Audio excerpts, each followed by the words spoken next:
அனைவருக்கும் வணக்கம். நான் உங்கள் ராமச்சந்திரன். இது உங்கள் ராம்ஸ் தீபம் எக்ஸாம் சொல்யூஷன்ஸ்.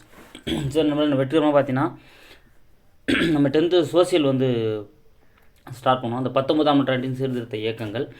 ஸோ அதில் பார்த்திங்கன்னா நம்ம வங்காளத்தில் தோன்றிய இயக்கங்கள் எல்லாமே பார்த்தோம். அதை தொடர்ந்து இந்து புத்தெழுச்சி இயக்கங்கள் அதையும் பார்த்தோம். ஸோ இந்தில் என்னென்ன புத்தெழுச்சி இயக்கங்கள்லாம் வந்ததுன்னு பார்த்தோம். அதனோட தொடர்ச்சியாக தான் இப்போ நம்ம பார்க்க போகிறது ஜாதி மறுப்பு இயக்கங்கள். அதாவது அந்த காலத்தில் பார்த்தீங்கன்னா ஜாதிக்கு எதிராக ஏற்படுத்தப்பட்ட இயக்கங்களை தான் நம்ம என்ன பண்ண போகிறோம், பார்க்க போகிறோம். ஓகேங்களா? ஒரு 4-5 இயக்கங்கள் தான் இருக்குது. நம்ம 2 வீடியோ பார்த்துக்கலாம், ஒன்றும் பிரச்சனை இல்லை. ஏன்னா ஒரே வீடியோவில் எல்லாரையும் பார்த்தா கொஞ்சம் கன்ஃபியூஸ் ஆகும் அப்படின்றதுனால. ஸோ அந்த ஜாதி மறுப்பு இயக்கங்களை நம்ம முதல்ல பார்க்க போகிறது பார்த்திங்கன்னா சத்திய சோதக் சமாஜ் அப்படின்றது தான் பார்க்க போகிறோம். அதாவது ஜோதி பாபுலே அப்படின்ற ஏற்படுத்திய சத்திய சோதக் சமாஜ் அப்படின்ற இயக்கத்தை தாங்க நம்ம பார்க்க போகிறோம். ஓகேங்களா? ஸோ இது என்ன அப்படின்னா, ஸோ இவர் பார்த்தீங்கன்னா ஒரு மாலி அப்படின்ற ஒரு சமூகத்தில் பிறந்திருப்பார். அதாவது தோட்ட வேலை செய்பவர் அப்படின்ற ஒரு சமூகத்தில் பிறந்திருப்பார். ஸோ அப்போ பார்த்தீங்கன்னா அந்த காலகட்டங்களில் அந்த பிராமணரோட ஆதிக்கம் ரொம்ப அதிகமாக இருக்குது. தாழ்த்தப்பட்ட மக்கள் ரொம்ப இதுவாக நடத்தியிருக்காங்க. ஸோ அதனால் இவர் என்ன பண்ணியிருப்பாருன்னா, ஸோ அந்த மக்களுக்காக நம்ம எதனா பண்ணணும் அப்படின்னு ஒரு முயற்சி என்ன பண்ணியிருப்பார், ஏற்படுத்தியிருப்பார். அதுக்காக ஏற்படுத்தப்பட்ட இயக்கம் தான் இந்த சத்திய சோதக் சமாஜ் அப்படின்ற இயக்கங்க. சரிங்களா? சரி, முதல்ல நம்ம ஜோதி பாபுலேவை பற்றி நம்ம இன்ட்ரடக்ஷன் பார்த்துருவோம். இவர் 1827ஆம் ஆண்டு மகாராஷ்டிராவில் மாலி என்னும் சமூகத்தில் பிறந்தார். அதாவது மாலினா தோட்ட வேலை செய்பவர் அப்படின்ற மீனிங்க. ஓகேங்களா? ஸோ அந்த சமூகத்தில் இவர் என்ன பண்ணியிருக்காரு, பிறந்திருக்காரு. ஸோ அவர் பிறந்ததுலேருந்தே பார்த்தீங்கன்னா நிறைய விதமான ஒரு கடினமான சூழ்நிலை அவர் பார்த்துருக்காரு. இந்த சமூக ஏற்றத்தாழ்வுகள், அந்த ஜாதி ரீதியான அந்த இதுகள் எல்லாமே அவர் பார்த்துருக்காரு. இவரால் கல்வியை முழுசாக தொடர முடியல. ஸோ ஒரு குறிப்பிட்ட காலவரில் தான் படிச்சிருப்பார். அதுக்கப்புறம் கல்வி இவரால் தொடர்ச்சியாக போயிருக்க முடியாது, இடையில நின்றுட்டுருப்பார். ஓகேங்களா? அடுத்து பாருங்கள், பூத்தெடுக்கும் குடும்பத்தில் பிறந்தமையால் பூலே என்ன அழைக்கப்பட்டார். ஓகேங்களா? ஸோ இவருக்கு ஏன் ஜோதி பாபுலே அப்படின்ற அந்த பின்னடை வந்தது அப்படின்னு பார்த்தீங்கன்னா, ஸோ இவங்க பூத்தொடுக்கும் அந்த பூக்கட்டும் அந்த குடும்பத்தில் வந்ததால் என்னன்றாங்கன்னா, இவங்களோட அந்த பெயர் என்னன்னா பூலே அப்படின்ற பெயரோட முடிகிற அவ்வளோ இருக்குது அப்படின்னு சொல்கிறாங்க. ஓகேங்களா? ஸோ மகாராஷ்டிராவில் மாலி என்னும் சமூகத்தில் பிறகுறாரு 1827. ஸோ பூத்தெடுக்கும் குடும்பத்தில் பிறந்ததால் பூலே அப்படின்ற அந்த பின்னோட்டோட இவர் அழைக்கப்படுறாரு. ஓகேங்களா? ஸோ இவர் பிராமண ஆதிக்க எதிர்ப்பாளர் ஆனார். நான் சொன்னேன் இல்லையா? ஸோ அவர் பிறந்த காலகட்டங்களில் பார்த்தீங்கன்னா அந்த பிராமணரோட ஆதிக்கம் ரொம்ப அதிகமாக இருந்ததுங்க. ஸோ அவங்க ஜாதி ஏற்றத்தாழ்வுகள் ரொம்ப ரொம்ப அதிகமாக இருந்ததால் ஸோ அவங்களை எதிர்க்கணும், அவங்களை எதிர்த்து இந்த ஏற்றத்தாழ்வுகளை உடைக்கணும் அப்படின்றதுல பார்த்தீங்கன்னா மிக முக்கியமான ஒரு இது செஞ்சார். ஓகேங்களா? ஸோ அதனால் இவர் என்ன பண்ணுவாருன்னா, அந்த காலகட்டங்களில் அங்கே இருக்கிற ஏற்றத்தாழ்வுகளை அடைக்கிறதுக்காக பார்த்தீங்கன்னா எல்லா புத்தகங்கள், அதாவது பார்த்தீங்கன்னா அந்த வேதங்கள், புராணங்கள், புத்தரோட தீர்த்தங்கள் எல்லாத்தையும் இவர் படித்து நிறைய விஷயங்களை இவர் தெரிஞ்சதுக்கப்புறம் தான் என்ன பண்ணுவார், நம்ம ஏதோ ஒரு விஷயத்தை மாற்றணும், கண்டிப்பாக மாற்றி நம்ம இது பண்ணணும் அப்படின்றதுக்காக தான் என்ன பண்ணுவார், இந்த சத்திய சோதக் சமாஜ் அப்படின்ற சங்கத்தை ஏற்படுத்துவார். ஓகேங்களா? சரி, அடுத்து பாருங்கள். இவர் 1851 பெண்களுக்கென ஒரு தனி பள்ளியை நிறுவினார். ஏன்னா அந்த காலத்தில் பார்த்தீங்கன்னா பெண்களை ரொம்ப அடிமைத்தனமாக தான் வச்சுருந்தாங்க. ஓகேங்களா? ஸோ அதை உடைக்கணும், பெண்களுக்கு கல்வி உரிமையில் சம உரிமை தரணும் அப்படின்றதுக்கு என்ன பண்ணுவார், 1851 பெண்களுக்கான ஒரு தனி பள்ளியை நிறுவுறாருங்க. அடுத்து பாருங்கள், 1852 மனைவி சாவித்திரி பூலே, அதாவது சாவித்திரி பாய் அல்லது சாவித்திரி பூலே அப்படின்னு சொல்லுவாங்க, துணையுடன் ஒடுக்கப்பட்டவருக்கான ஒரு பள்ளியை நிறுவினார். ஓகேங்களா? ஸோ தாழ்த்தப்பட்ட மக்களுக்குன்னு ஒரு தனி பள்ளி என்ன பண்ணுறாரு, 1852 நிறுவுறாரு. 1851 பார்த்தீங்கன்னா ஸோ பூனேயில் பார்த்தீங்கன்னா அவங்க பெண்களுக்குன்னே ஒரு தனி பள்ளியை நிறுவுறாரு. அப்போ பாருங்கள், பெண்களோட அந்த கல்விக்கு ரொம்ப முக்கியத்துவம் கொடுத்துருக்காரு.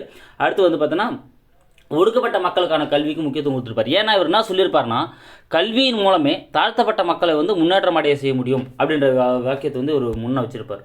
ஓகேங்களா? ஸோ எப்படி அம்பேத்கர் அந்த வேர்டை சொன்னாரோ, கல்வி கற்பித்து நம்ம முன்னேறணும்னு சொன்னாரோ, அதே போல் என்ன பண்ணியிருப்பார், இவர் கல்வி கற்பிக்கிறதால மூலம் தான் என்ன பண்ண முடியும், தாழ்த்தப்பட்ட மக்களை நம்ம முன்னேற்றம் அடைய முடியும் அப்படின்னு சொல்லிட்டு என்ன பண்ணியிருப்பார். சொன்னது மட்டும் இல்லாமல் அதுக்கான தனி பள்ளிகளை நிறுவி கல்விக்கு பார்த்தீங்கன்னா அவங்களுக்கு ஏற்படுத்தி கொடுத்துருப்பாரு.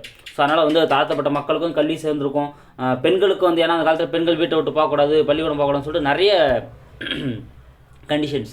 ஸோ அது ஃபுல்லாக இவர் உடைச்சிருப்பார். ஓகேங்களா?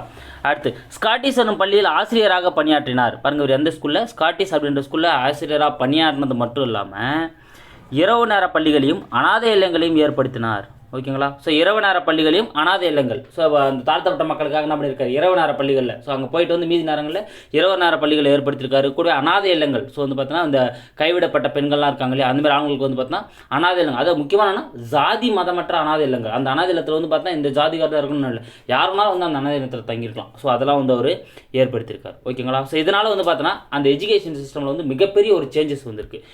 அப்போ பிரிட்டிஷ்காரன் என்ன பண்ணுறாங்க அப்படின்னா, ஸோ இதை பார்க்குறான். ஸோ அவன் வந்து அவனை என்ன பண்ணால் எஜுகேஷனில் வந்து மிக முக்கிய ஒரு மாற்றத்தை கொண்டு வரணும் அப்படின்னு தான் அவன் நினச்சின்னு இருந்தான். அவர் அந்த மாற்றத்தை இவர் கொண்டு வரதுனால இவருக்கு என்ன பண்ணியிருப்பானா, இவரது கல்வி பணியை பாராட்டி ஆங்கிலேய அரசு இவருக்கு 6 ஏக்கர் நிலம் பரிசளித்தது. ஏன்னா அவர் வந்து மிகப்பெரிய ஒரு சேஞ்சஸ், பெண்களுக்கான கல்வியை ஏற்படுத்திருப்பார், தாழ்த்தப்பட்ட மக்களுக்கான கல்வியை ஏற்படுத்தி கொடுத்துருப்பாரு. அதனால் இவருக்கு என்ன பண்ணுவாங்க, 6 ஏக்கர் நிலத்தை வந்து என்ன பண்ணியிருப்பாங்க, பிரிட்டிஷ் கவர்மெண்ட் வந்து இவருக்கு வந்து பரிசாக கொடுத்துருப்பாங்க. அடுத்து பாருங்கள், அண்டர் கல்வி கமிட்டியிடம் தாழ்த்தப்பட்டோருக்கான கல்வி அளிக்க வற்புறுத்தினார். இங்கே பாருங்கள், அண்டர் கல்வி கமிட்டி, ஓகேங்களா. ஏன்னா ஜாலியன் வாலாபாக் விசாரித்த ஒரு கமிட்டி போட்டிருப்பாங்க, அது இல்லை.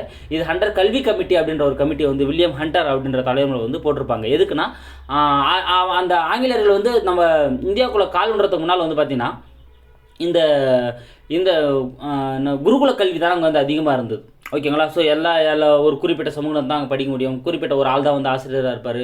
அதுமாதிரி நிறைய ரெஸ்ட்ரிக்ஷனோட வந்து பார்த்தீங்கன்னா இருந்தது. அந்த கல்விகளை உடச்சி ஆரம்ப கல்விகளை வந்து ஊக்குவிக்கணும் அப்படின்றதுக்காக அமைக்கப்பட்ட கமிட்டி தான் வந்து பார்த்தீங்கன்னா இந்த ஹண்டர் கல்வி கமிட்டி அப்படின்ற கமிட்டி வந்து ஏற்படுத்தியிருப்பாங்க. 1882 வந்து பார்த்தீங்கன்னா பிரிட்டிஷ் கவர்மெண்ட் வந்து இது ஏற்படுத்தியிருப்பாங்க. ஸோ இவங்களும் என்ன பண்ணியிருப்பாங்கன்னா நிறைய சேஞ்சஸ் கொண்டு வந்திருப்பாங்க. அதாவது இந்த காலாண்டு, அரையாண்டு, முழாண்டு எக்ஸாம்லாம் வைக்கிறாங்க இல்லைங்களா, இது இந்த கமிட்டியோட அடிப்படையில் தான் வந்து பார்த்தீங்கன்னா ரெக்கமெண்ட் பண்ணியிருப்பாங்க.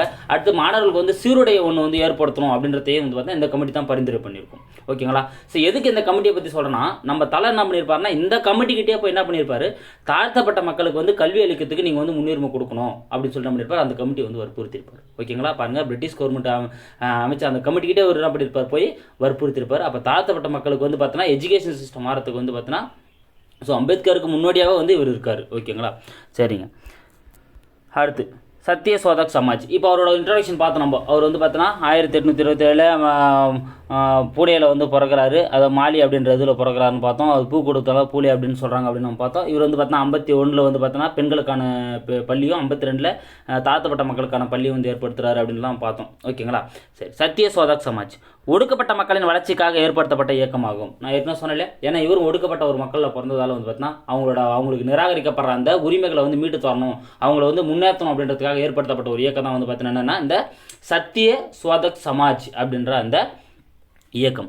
1873 ஜோதி பாபுலே அவர்களால் உருவாக்கப்பட்டது. பாருங்கள், எப்போங்க, 1873, ஓகேங்களா. ஸோ சத்ய சோதக் சமாஜ், ஓகேங்களா. ஸோ 7 பேருக்கு 7 பேர் தான் சத்திய சோதனை படிச்சிருப்பாங்க. சத்திய சோதனை யாருங்க, காந்தியோட அந்த வரலாறு தான் சத்திய சோதனை சொல்லுவோம் இல்லையா நம்ம, அது 7 பேர் தான் சத்திய சோதனை படிச்சிருப்பாங்க, ஞாபகம் வச்சுங்க, ஓகேங்களா. 7 பேர் தான் சத்திய சோதனை படிப்பாங்க அப்படின்னு ஞாபகம் வச்சுங்க, ஓகேங்களா. அப்போ 7 3 73 சத்திய சோதனை, சத்திய சோதக் சமாஜ். அப்போ தான் ஜோதி பாபுலாவால் என்ன பண்ணப்படுது, உருவாக்கப்படுது. எதுங்க, சத்திய சோதக் சமாஜ். யாருக்காக உருவாக்கப்பட்டது, ஸோ ஒடுக்கப்பட்ட மக்களுக்கு வந்து அவங்க வாழ்க்கை முன்னேற்றத்துக்காக உருவாக்கப்பட்டது தான் வந்து இந்த சத்திய சோதக் சமாஜ். ஸோ இதனோட நோக்கங்கள் என்ன அப்படின்னு வந்து பார்த்தீங்கன்னா, குழந்தை திருமணத்தை எதிர்க்கணும். ஸோ மிக முக்கியமான நோக்கங்கள் என்ன பண்ணியிருப்பாருன்னா, குழந்தை திருமணத்தை வந்து என்ன பண்ணியிருப்பார், இவர் வந்து முழுசாக வந்து எதிர்த்திருப்பார். குழந்தை திருமணத்தை வந்து எதிர்க்கணும், ஓகேங்களா. அடுத்து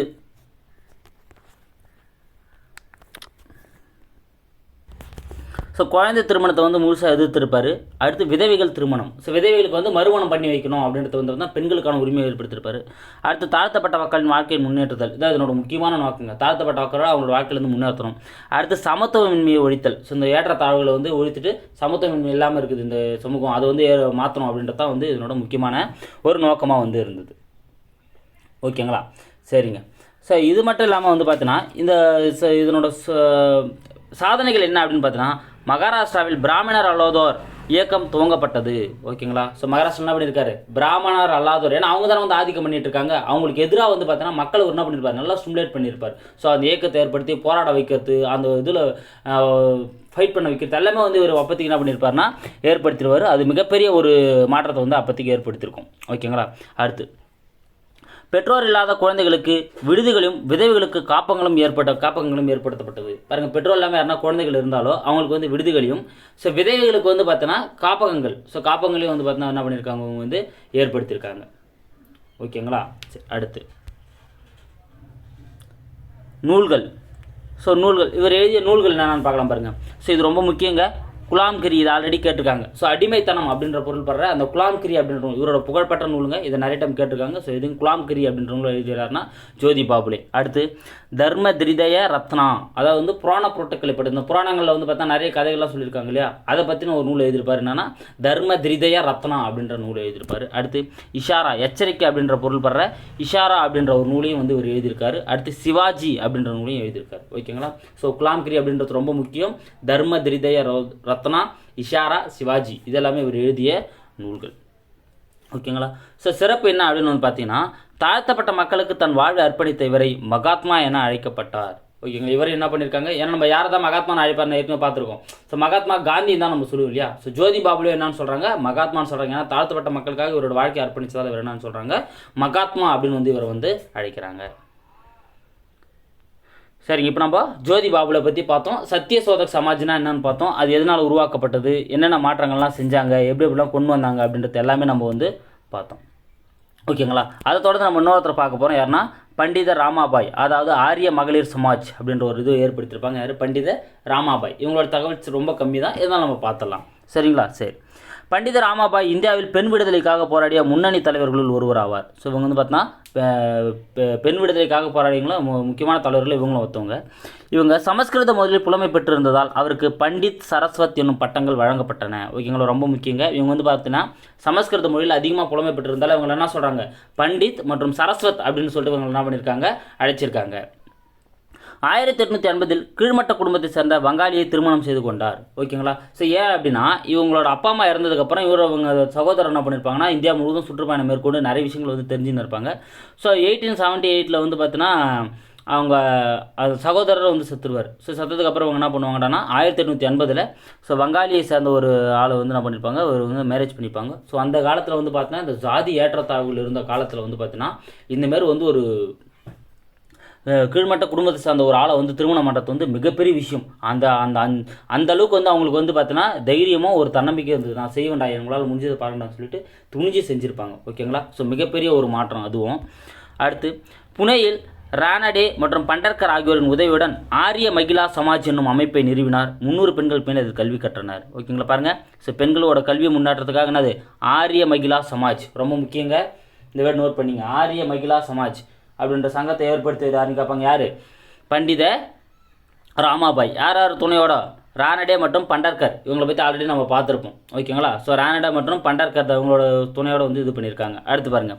ரானடே மற்றும் பண்டர்கர் ஆகியோர் உதவியோடு கைவிடப்பட்ட விதவைகளுக்கு சாரதா சதன் என்னும் அமைப்பை தொடங்கினார். பாருங்கள். சாரதா சதன் அப்படின்ற அமைப்பை தொடங்குது யாருன்னு கேட்பாங்க. யார், பண்டித ராமாபாய். யாரோட தலைமையில், ஸோ ரானடா மற்றும் பண்டர்கர் இவங்களோட தலைமையில் வந்து பார்த்தீங்கன்னா கைவிடப்பட்ட அந்த விதவை பெண்கள் இருக்காங்க இல்லையா, அவங்களுக்கான ஒரு அமைப்பை ஏற்படுத்தியிருக்காங்க. அதுதானா சாரதா சதன் அப்படின்ற அமைப்பு.